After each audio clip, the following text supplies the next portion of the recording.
Je suis Auré et je fais de la chanson française, inspirée rap, pop, avec de l'électro derrière. C'est de la musique assez hybride, c'est dû à mes influences tout simplement. Effectivement, il y a une espèce d'antithèse entre du brutal des fois et du très doux. Et ça, je l'utilise autant dans mes compositions que dans ma manière de chanter, de rapper, surtout sur scène pour la peine. Et c'est simplement dû au fait que moi j'aime bien quand ça tabasse. J'aime bien quand les instrus, des fois, elles sont patates, quand c'est un peu rock'n'roll derrière.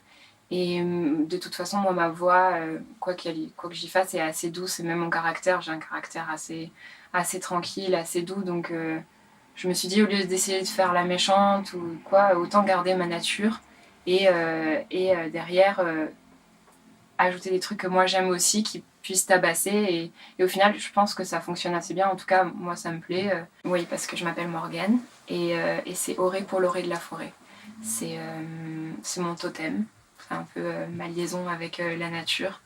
Comme je fais de la musique électronique, tout est fait, beaucoup de choses sont quand même faites sur ordinateur. Après, on essaye d'enregistrer des fois des vrais instruments ou même d'en apporter sur scène, mais la base, c'est quand même l'ordinateur. Et du coup, pour moi, ça me rajoute un peu d'organique là-dedans. Et voilà, et puis en même temps, c'est un hommage à quelqu'un. Voilà. La poésie, moi j'aime bien les films de Hayao Miyazaki. Quand je dis poésie, ça peut être aussi par exemple Prévert. Il y a un truc qui dépasse juste le fait que ce soit de la poésie dans la forme, mais même dans la manière dont il s'exprime. On peut dire second degré et humour, parce que c'est important pour moi de prendre du recul sur les choses. Moi, j'essaie toujours de ne pas trop dramatiser et d'utiliser l'humour comme manière comme médicament en soi, des dessins animés. Parce qu'en ce moment, on regarde des dessins animés. Et que j'aime bien les dessins animés aussi, ça rapporte un peu à l'enfance. Souvent, il y a beaucoup d'humour aussi, en tout cas dans les dessins animés que je regarde. J'avais lu une histoire populaire des États-Unis. Donc ça, je crois que c'est un livre qui m'a quand même pas mal marqué. Il y avait les livres de Scott Pilgrim. Il a fait une autre BD qui s'appelle Seconds, que j'aime bien. Je me suis pas mal attachée à Balzac. Il a plein d'espèces de figures qu'il met en place. Il a un humour de dingue à certains moments et tout. Et c'est vraiment beau la manière dont j'aime bien la manière dont il écrit, mais à la base, moi, ce qui me plaisait, c'était surtout ses histoires.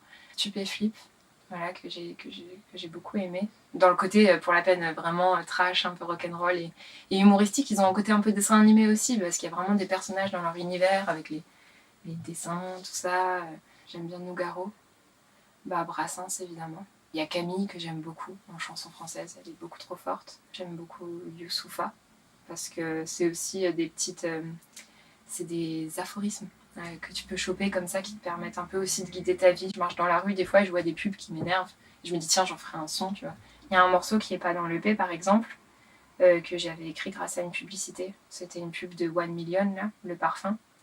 Et en fait, c'est la énième pub où tu vois une femme trop sexy, qui a l'air trop pas gentille, et qui marche, et qui est trop sûre d'elle, et qui a tous les hommes comme ça, machin. Et moi, c'était une période où j'avais pas trop confiance en moi. Et du coup, j'ai écrit un morceau dessus. Donc effectivement, il y a la vie de tous les jours. Et puis après, j'écris aussi des fois sur les personnes qui m'entourent.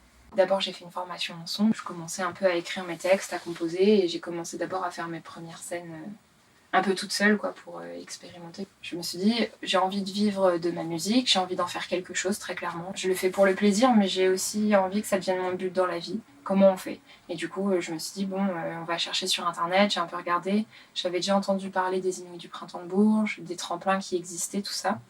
Et j'ai voulu approfondir ça, et je suis tombée sur l'IRMA. J'ai commencé à vouloir m'inscrire à des tremplins. Et ça m'a vachement aidée, parce que je suis allée sur tous les dossiers qu'il fallait remplir, et à chaque fois, je regardais de quoi tu as besoin pour remplir un dossier. On l'a envoyé à tous les tremplins que je voulais participer. Et là, on a été pris, aux Inuits, aux Ebroc, à parcours au FGO. Et là, ça a commencé à se déclencher, parce que c'est là où on a eu les premiers échanges avec des pros pour de bon.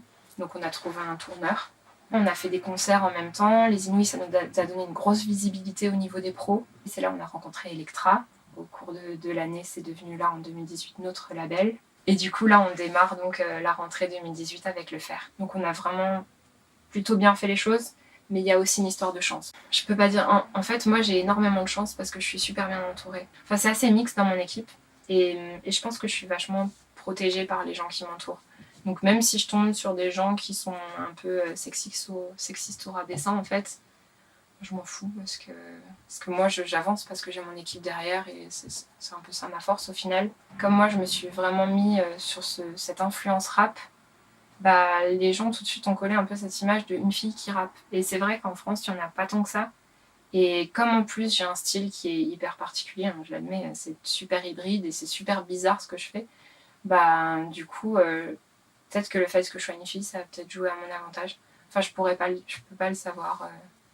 Et par contre, effectivement, j'admets qu'à mon avis, il doit y avoir d'autres artistes, si t'es pas bien entouré ou qu'il y a des gens vraiment machos dans ton équipe et tout, là ça peut être chiant parce que tu dois te battre et tout. Mais moi, c'est pas mon cas, et même quand il y a des désaccords, comme on est une équipe et qu'on est assez nombreux, on arrive toujours un peu à s'équilibrer. Je suis heureuse d'être aussi accompagnée. Je suis heureuse que le faire existe, typiquement. Je suis heureuse que tout ça a été mis en place pour pouvoir sortir des gens qui sont pas du tout dans ce milieu, qui n'y connaissent rien.